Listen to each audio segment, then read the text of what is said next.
Boa noite, amados irmãos da IEHM e os nossos irmãos, amigos, familiares. Nós estamos aqui nessa sexta-feira, dia 10 de abril, para mais uma live, para poder levar até você uma palavra do coração de Deus para o teu coração. Essa sexta-feira da paixão, essa sexta-feira de Páscoa, essa sexta-feira que nós estamos aí, um feriado, né, onde no mundo inteiro se celebra a Páscoa, a morte e depois domingo a ressurreição de Cristo. E é uma alegria muito grande poder entrar aí na sua casa e levar uma palavra de edificação para a tua vida.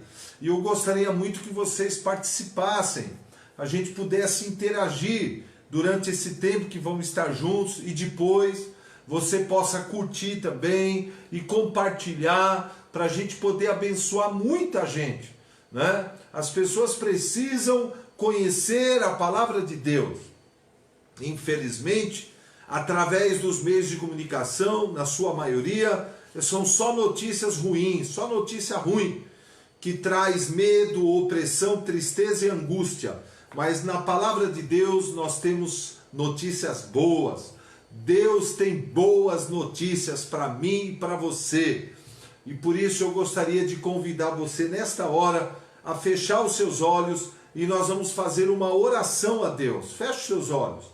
Pai celestial, Pai glorioso, Pai bendito, em nome do teu amado Filho Jesus, nós nessa sexta-feira estamos aqui reunidos na tua presença, em nome de Jesus, teu Filho, para te agradecer, Pai, por mais um dia de vida que o Senhor nos concedeu, te agradecer pelo teu grande amor, te agradecer pela tua bondade, te agradecer pela tua fidelidade, te agradecer pela tua graça infinita, te agradecer pela tua palavra, te agradecer pelo Espírito Santo, te agradecer pela Páscoa, por poder celebrar neste dia e todos os dias a morte de Cristo em nosso lugar e a sua ressurreição dentre os mortos.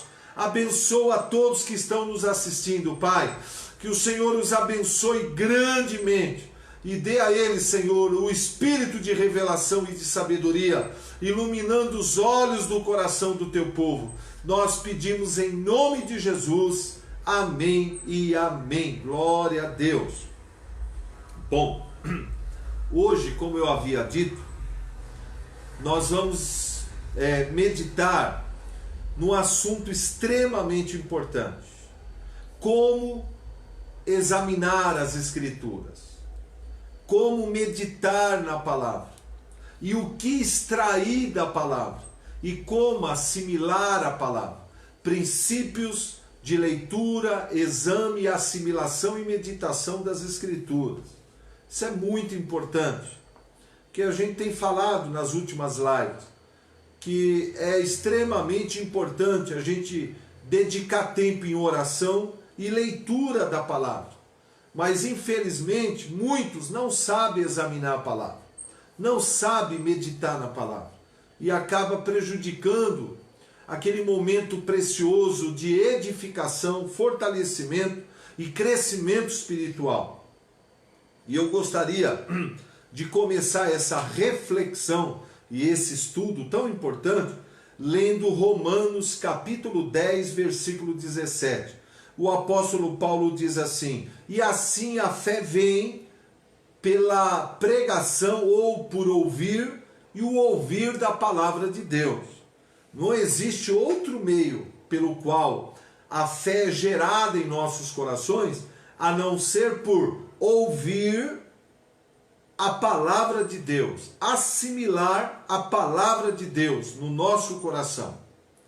A fé não vem por pedir, por chorar, por implorar, a fé vem por meio de ouvir e meditar na palavra de Deus. Por isso que Jesus, em João capítulo 5, verso 39, ele diz: examinais as Escrituras, porque julgais ter nelas a vida eterna, e são elas mesmas que testificam de mim. Olha aí que maravilha. Esse é um mandamento do Senhor para as nossas vidas. Porque sem fé é impossível agradar a Deus. A fé é o assunto mais importante na Bíblia.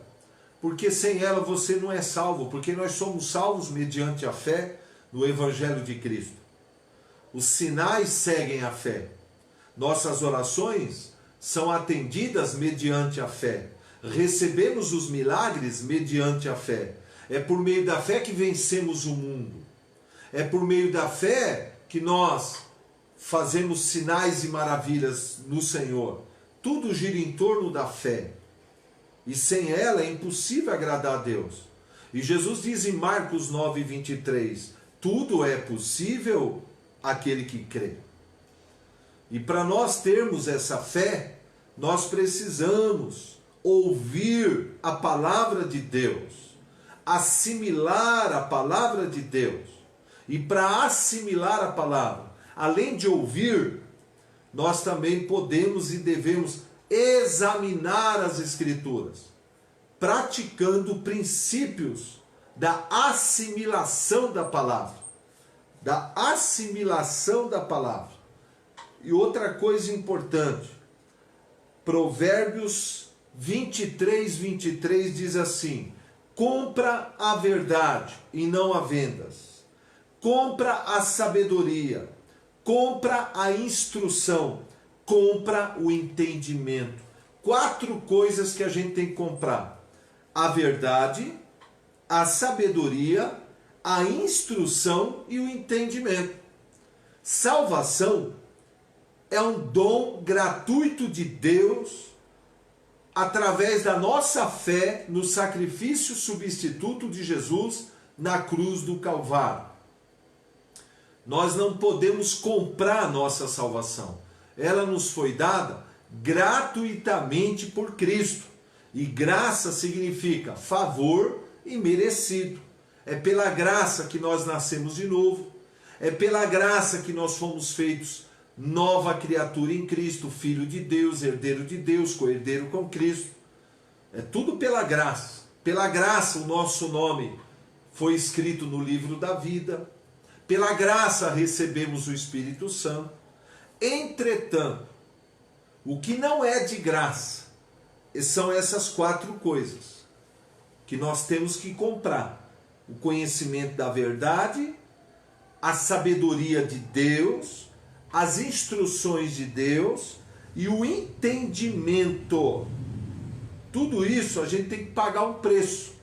E qual é o preço para a gente comprar tudo isso aqui? É dedicar tempo examinando as Escrituras, lendo a Bíblia, assimilando a palavra e meditando sobre essa palavra. É um preço que a gente tem que pagar. Dedicar tempo, né?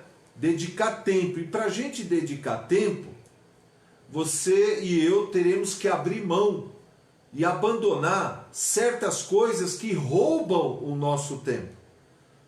Porque Deus nos deu 24 horas no dia. E a responsabilidade é nossa de como nós vamos investir esse tempo, administrar esse tempo. Outra coisa importante que eu queria ler com você é sobre um princípio que Jesus ensina, Paulo ensina, que é o princípio de edificar sobre um fundamento. Abra comigo em primeira carta de Paulo aos Coríntios, capítulo 3, do versículo 10 em diante, e depois Efésios 2, do 11 ao 12, Paulo diz em Coríntios: segundo a graça de Deus que me foi dada, eu lancei o fundamento como um prudente construtor, e outro edifica sobre esse fundamento. Porém, cada um veja como edifica, porque ninguém pode lançar outro fundamento além do que foi posto, o qual é Jesus Cristo. E também Paulo diz em Efésios 2: assim já não sois estrangeiros e peregrinos, mas concidadãos dos santos, sois da família de Deus, edificado sobre o fundamento dos apóstolos e profetas, sendo ele mesmo, Jesus Cristo, a pedra angular, no qual todo edifício, bem ajustado, cresce para santuário dedicado ao Senhor. Olha que ensinamento precioso aqui para o nosso crescimento e edificação espiritual. Paulo diz assim: eu lancei o fundamento. O que significa lançar o fundamento? Lançar o alicerce. Quando nós ouvimos a respeito da pregação do Evangelho, da morte vicária de Jesus, substituta de Cristo na cruz do Calvário, foi lançado no nosso espírito, a partir de uma decisão que tomamos, de aceitar a Cristo como nosso único e suficiente Senhor e Salvador, e aceitá-lo na nossa vida e receber pela fé essa salvação. Quando nós tomamos essa decisão após ouvir as boas novas do Evangelho, foi lançado no nosso espírito o fundamento, a pedra angular, o alicerce, que nada mais é do que Jesus Cristo. Jesus Cristo é a pedra angular. Jesus Cristo é o fundamento da nossa salvação e redenção. Veja o que o apóstolo diz em Atos 4,12. E não há salvação em nenhum outro, porque abaixo do céu não existe nenhum outro nome dado entre os homens, pelo qual importa que sejamos salvos. João 14,6, Jesus diz: eu sou o caminho, a verdade e a vida, e ninguém vem ao Pai a não ser por mim. Então, nós não existe outro fundamento a não ser Jesus Cristo. Ele é a pedra angular que sustenta todo esse edifício que Deus quer que seja construído em nosso espírito, de um crescimento e desenvolvimento espiritual, E mediante a nossa fé nesse fundamento, nessa pedra angular que é o próprio Cristo, nós nascemos de novo, nós recebemos a vida e a natureza de Deus, fomos feitos habitação do Espírito, morada de Deus, tabernáculo de Deus, propriedade exclusiva de Deus, nação santa, raça eleita, sacerdócio real, E o Espírito Santo veio habitar em nossos corações. Agora, a partir do momento que nós nascemos de novo, a partir do momento que o fundamento que é Cristo está estabelecido no nosso espírito, e o Espírito da verdade veio habitar em nós, para nos guiar a toda a verdade, agora Paulo diz, tem que acontecer a segunda coisa, que é uma construção sobre esse fundamento, que Paulo chama de edifício espiritual, casa espiritual, edifício, que vai estar alicerçado, apoiado, estabelecido, sustentado nessa pedra angular que é Cristo, Então não basta ter a pedra angular no coração, é necessário, para a gente viver uma vida cristã vitoriosa, forte, frutífera, abençoada, tem que haver uma construção sobre esse fundamento, E a gente poder construir na nossa vida, em cima desse Cristo, dessa pedra angular, um posicionamento de fé correto, biblicamente correto, Porque há muitos cristãos sinceros que aceitaram Jesus, nasceram de novo, amam a Cristo, mas infelizmente vivem uma vida derrotada, infrutífera, por falta de um crescimento espiritual, por falta de um desenvolvimento espiritual. Que nem essa foto aqui, dá uma olhadinha, tá vendo? Embaixo nós temos o quê?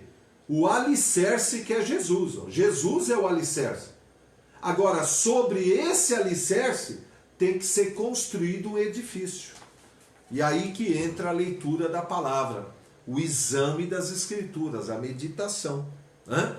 Na medida em que você examina as Escrituras, debaixo da orientação do Espírito Santo, você nunca deve examinar as Escrituras sem a comunhão com o Espírito Santo. Porque o entendimento das Escrituras, ele não é gerado dentro de você por causa da sua grande inteligência intelectual, do seu QI, coeficiente de inteligência, ou porque você tem uma grande teologia dentro de você. Não.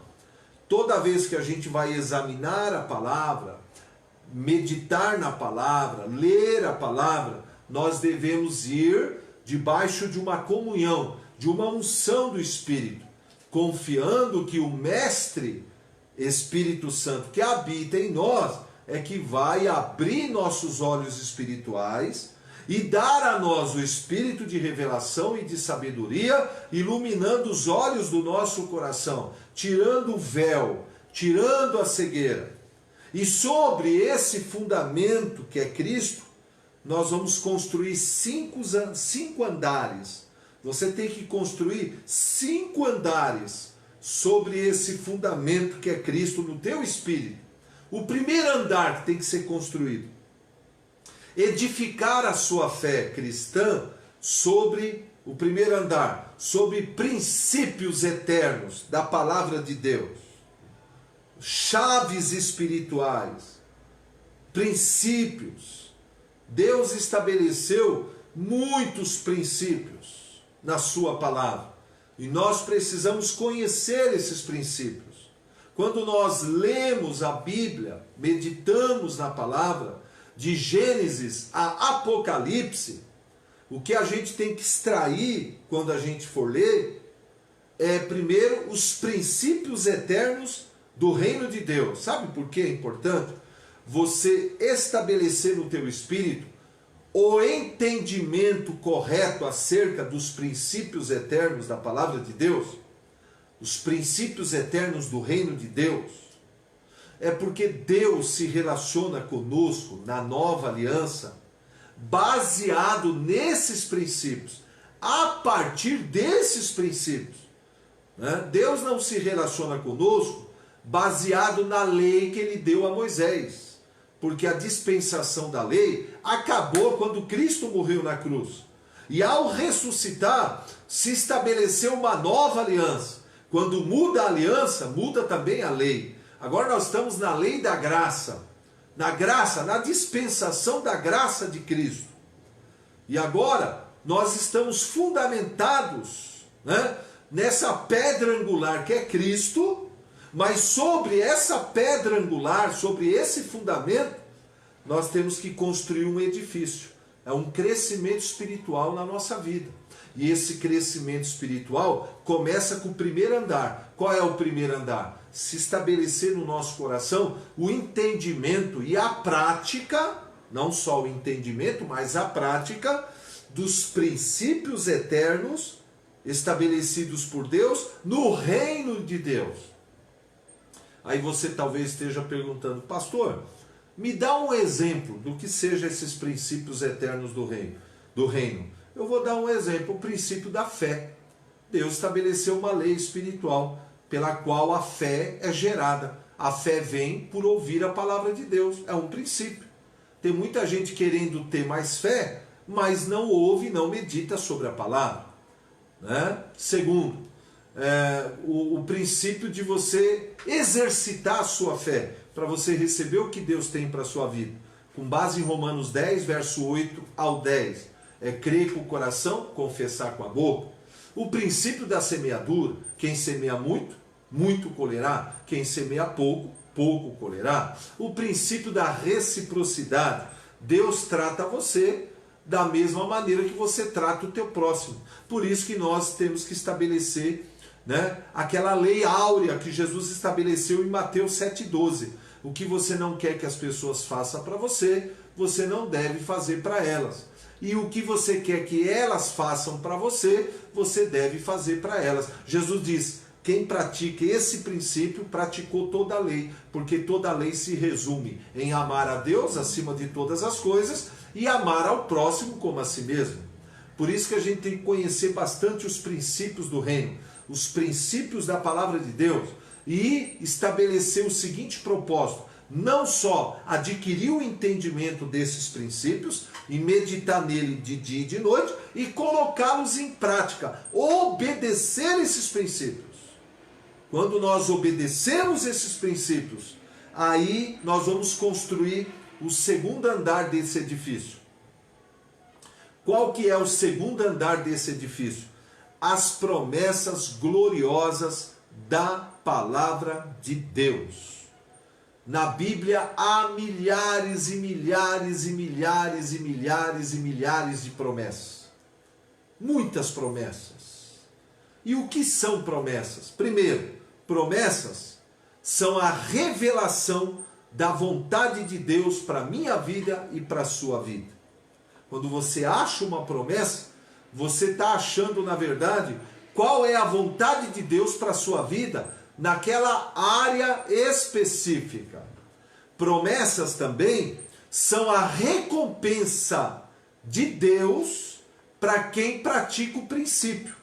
Quando nós praticamos o princípio, Deus cumpre a promessa, que é a recompensa para aquele que praticou o princípio, obedeceu o princípio. Né? E há promessas para todas as áreas da nossa vida. Há promessas na área espiritual, que Deus vai derramar do seu espírito sobre toda a carne. Há promessas na área familiar, que Deus vai abençoar nossa família, abençoar nosso casamento, abençoar nossos filhos. Há promessas na área da saúde, que Deus vai curar nossas enfermidades, perdoar nossos pecados. Há promessas na área financeira, que Deus vai abençoar tudo que a gente colocar a mão, que na casa do justo há prosperidade e riqueza. Então nós devemos estabelecer esse segundo andar sobre o fundamento. O primeiro andar tem o fundamento que é Cristo. Sobre Cristo a gente constrói os princípios do reino. E em cima desses princípios, o segundo andar, as gloriosas promessas de Deus. Por isso que a gente tem que meditar muito em promessas, todos os dias. E Pedro diz em 2ª carta, capítulo 1, verso 4, cada promessa de Deus nos torna coparticipantes da sua vida e natureza, que nos livra das paixões e corrupções que há no mundo. Por isso que meditar em promessas é uma das práticas mais gloriosas e edificantes que existe. E Deus não deixou promessas na Bíblia para nos iludir, tá? Criar uma ilusão na nossa vida e depois uma frustração por não viver essas promessas. Não, é na medida em que nós vivemos cada promessa de Deus, o nome de Jesus vai ser glorificado, a palavra vai ser glorificada, a fé de muitos vai ser edificada e muitos vão ser atraídos para o Evangelho. Viu? Querendo saber o segredo de termos uma vida abençoada por Deus. Esse é o desejo do coração de Deus. Bom, então nós já, sobre o fundamento, o alicerce que é Cristo, nós já construímos o primeiro andar, que são os princípios eternos do reino, viver uma vida fundamentada em princípios, comprometido com princípios, praticar princípios, sobre esses princípios, as gloriosas promessas de Deus, que são a revelação da sua vontade e a recompensa para quem obedece os princípios. Aí no terceiro andar, o que seria o terceiro andar? Os fatos redentores consumados por Cristo na nova aliança. Oh meu Deus, que coisa maravilhosa! Quando você lê os 4 evangelhos de Cristo, né? O Evangelho segundo Mateus, o Evangelho segundo Marcos, o Evangelho segundo Lucas, o Evangelho segundo João, e você lê Atos, e você lê as cartas escritas pelos apóstolos, você vai tomar conhecimento, dentre muitas coisas, acerca dos fatos redentores consumados por Jesus na nova aliança, no Novo Testamento. Qual é a diferença entre uma promessa e um fato? Promessa é aquilo que Deus ainda não fez, mas pretende fazer a partir da nossa obediência aos princípios. Fatos não é uma promessa. Fatos redentores é aquilo que Cristo realizou há 2000 anos atrás para abençoar, transformar e restaurar a nossa vida no presente. Foi aquilo que Cristo fez lá para mudar a nossa vida aqui. Então, pode ver que quando se fala de uma promessa, é sempre para o tempo futuro, presente e futuro. Quando fala de fato, o verbo está no passado.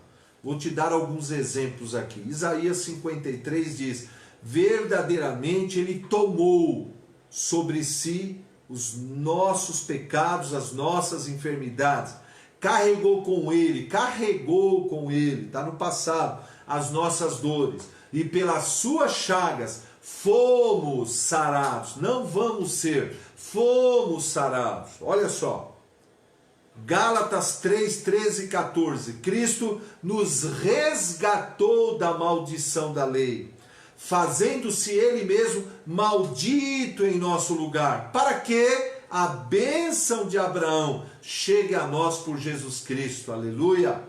Então veja que está no passado, ele já te resgatou. Efésios 1:3. Bendito Deus e Pai de nosso Senhor Jesus Cristo, o qual nos abençoou. Ele não vai te abençoar, ele já te abençoou com toda a sorte de bênçãos em Cristo Jesus. Aleluia! Veja que os fatos da redenção, eles são caracterizados pelo verbo no tempo passado, porque Cristo já consumou, Cristo já fez. Por isso que nós devemos construir esse terceiro andar desse edifício da vida cristã, do crescimento espiritual, sobre o fundamento que é Cristo, construir esse terceiro, que são os fatos da redenção. Encher o nosso coração através do exame das Escrituras, da leitura e da meditação e assimilação de todos os fatos redentores consumados por Jesus na cruz do Calvário. E esses fatos redentores impactaram, influenciaram e abençoaram positivamente a nossa vida, no nosso espírito, na nossa alma, no nosso corpo, nas nossas finanças e ainda no futuro eterno. Porque Jesus preparou para nós uma morada celestial e prometeu que viria nos buscar e nos levaria junto com ele. Então é maravilhoso estudar, examinar, meditar e assimilar os fatos redentores da nova aliança e fundamentar a nossa fé sobre esses fatos, praticar esses fatos e desfrutar desses fatos, tomar posse deles e viver à altura deles. Esse é o terceiro andar. Agora vamos falar do quarto andar sobre esse edifício, que são as verdades objetivas da palavra de Deus. Verdades objetivas. O que é uma verdade objetiva? É uma verdade, a própria palavra já diz, é uma verdade que pode ser vivida, praticada, aplicada na nossa vida. Jesus diz: conheça a verdade, e a verdade vos libertará. E a Bíblia diz: meu povo perece por falta de conhecimento. A ignorância acerca da verdade é a maior arma utilizada pelo diabo para enganar, manipular e destruir a vida de uma pessoa. Por isso que o Espírito Santo veio para nos guiar a toda a verdade. Olha, existem verdades objetivas sobre Deus que nós precisamos conhecer. Inclusive no MD nós temos aqui a oração da identificação. Tudo que Deus é, né? Deus é o que a Bíblia diz que Ele é. Deus tem o que a Bíblia diz que Ele tem. Deus pode o que a Bíblia diz que Ele pode. Aí existem também verdades objetivas acerca da nossa nova identidade em Cristo Jesus. Nós somos tudo aquilo que a Bíblia diz que somos em Cristo Jesus. Por exemplo, o que a Bíblia diz que nós somos em Cristo? Uma nova criatura, filhos de Deus, herdeiros de Deus, co-herdeiros com Cristo, habitação do Espírito, a morada de Deus, sal da terra, luz do mundo, sacerdócio real, nação santa, povo de propriedade exclusiva de Deus, né? Nós somos um ramo ligado na videira, membros do corpo de Cristo, autoridade de Cristo na terra, reis e sacerdotes, e aí vai. Então nós precisamos conhecer toda a verdade do que Deus diz a nosso respeito, do que nós somos em Cristo. Nós temos tudo que a Bíblia diz que temos. O que a Bíblia diz que nós temos? Nós temos a vida de Deus, a natureza de Deus, nós temos o amor de Deus derramado em nossos corações, nós temos o Espírito Santo, nós temos um novo nome escrito no livro da vida, nós temos o poder e a autoridade do nome de Jesus, nós temos uma unção que nos ensina tudo, nós temos toda a sorte de bênçãos, nós temos as bênçãos de Abraão, e assim vai. Nós também precisamos conhecer toda a verdade do que nós podemos em Cristo Jesus. Nós podemos tudo aquilo que a Bíblia diz que podemos. E uma das coisas que a Bíblia diz que nós podemos é Filipenses 4,13. Podemos todas as coisas naquele que nos fortalece. Outra verdade que nós precisamos conhecer, onde nós estamos com Cristo. Qual é a nossa posição com Cristo? Assentados com Ele na região celestial.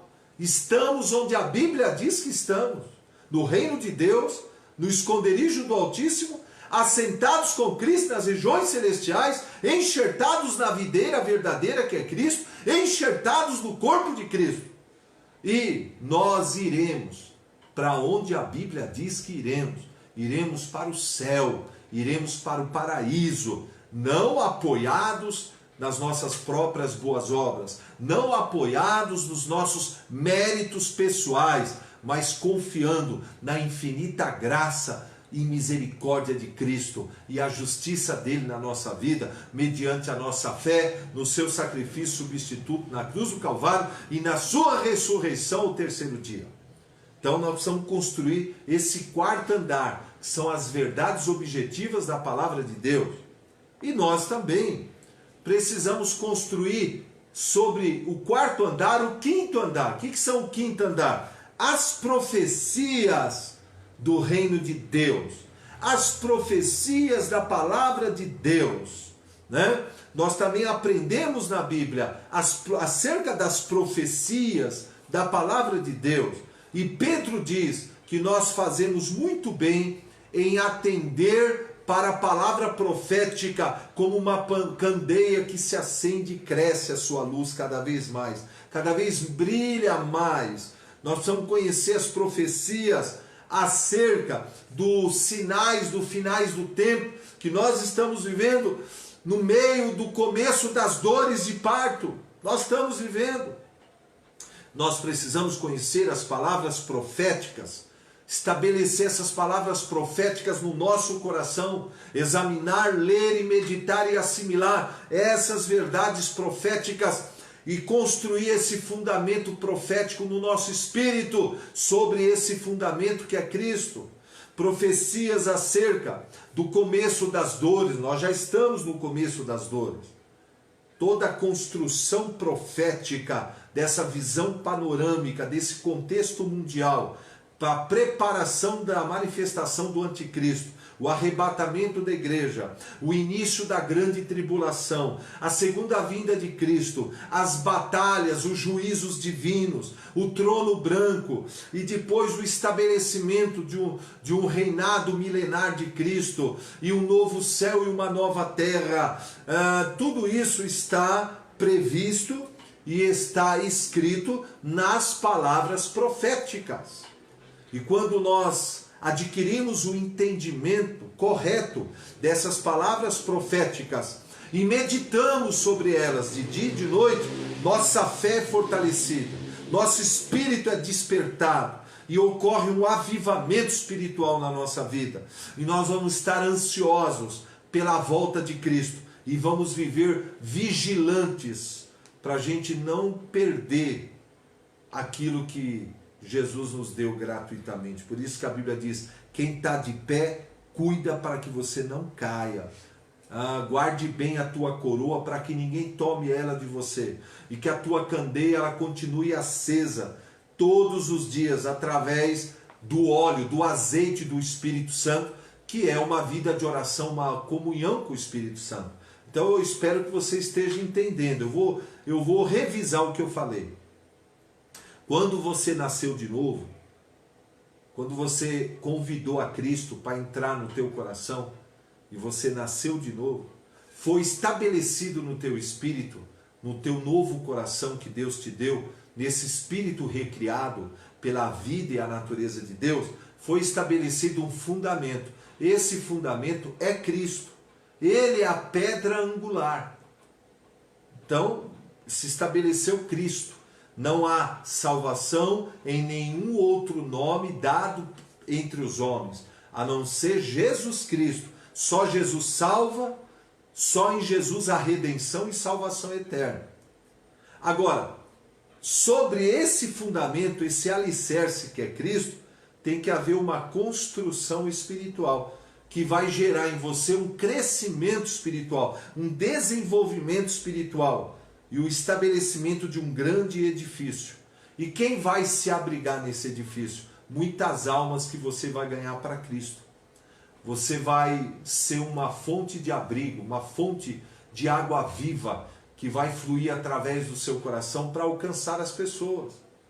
Então você vai estabelecer o primeiro andar, que são os princípios eternos do reino de Deus.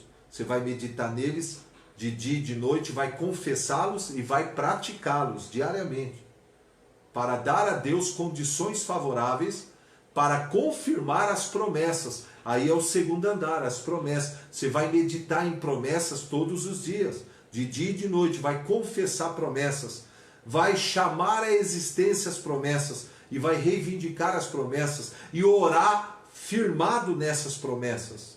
Aí vem o terceiro andar desse edifício, que são os fatos redentores da nova aliança, que Cristo consumou para nós através da sua morte vicária na cruz, da sua ressurreição. Vai meditar muito nesses fatos e agradecer a Jesus por todos eles, tomando posse deles e vivendo à altura dessas bênçãos. O que são fatos consumados? São bênçãos que nos foram dadas gratuitamente, conquistas que nos foram dadas, herança que nos foi dada em Cristo Jesus. Aí o quarto andar, né, são as verdades objetivas acerca de Deus e as verdades objetivas a nosso respeito. Você vai meditar nelas de dia e de noite, pensar nelas, refletir sobre elas, crer nelas e confessá-las e construir sua nova identidade, sua nova autoestima em cima dessas verdades, não baseado na opinião dos outros, não baseado em sentimentos mentirosos da alma, mas baseado nessas verdades eternas que Deus diz a nosso respeito. E o quinto andar são as verdades proféticas da palavra de Deus, as profecias, as palavras proféticas, ditas por homens cheios do Espírito, inspirados pelo Espírito. Como é importante meditar nessas profecias. Aí você fala, onde eu vou achar tudo isso? No MD. No MD tem tudo isso aqui. No MD tem princípios, no MD tem promessas, no MD tem fatos redentores, no MD tem verdades objetivas e no MD tem as profecias para você meditar de dia e de noite. E a oração de identificação. E é assim que você vai construindo esse edifício. E na medida em que esse edifício vai se tomando forma, vai sendo construído, Deus vai te usando cada vez mais para pregar o Evangelho, ganhar almas, curar os enfermos, libertar os cativos. Você vai ser um canal de salvação, bênção e libertação para as pessoas. E o nome de Jesus vai ser glorificado. E você vai viver uma vida cristã vitoriosa, produtiva, frutífera. E ainda você vai vencer suas fraquezas. E ainda você vai receber um grande galardão no céu do Senhor Jesus. Que Deus abençoe você grandemente. Eu quero agora fazer uma oração sobre a tua vida, sobre a sua família. Feche os seus olhos um pouquinho e receba. Estende a sua mão e receba. Pai celestial, Pai glorioso, Pai bendito. Eu quero aqui te agradecer, Pai, pela rica oportunidade que o Senhor me concedeu nesses minutos que nós passamos juntos, Pai. E eu quero pedir, Pai, que estas verdades fiquem gravadas nas mentes e nos corações dos teus filhos, das tuas filhas. Que o Senhor derrame sobre eles o teu amor, esse amor glorioso que lança fora todo medo.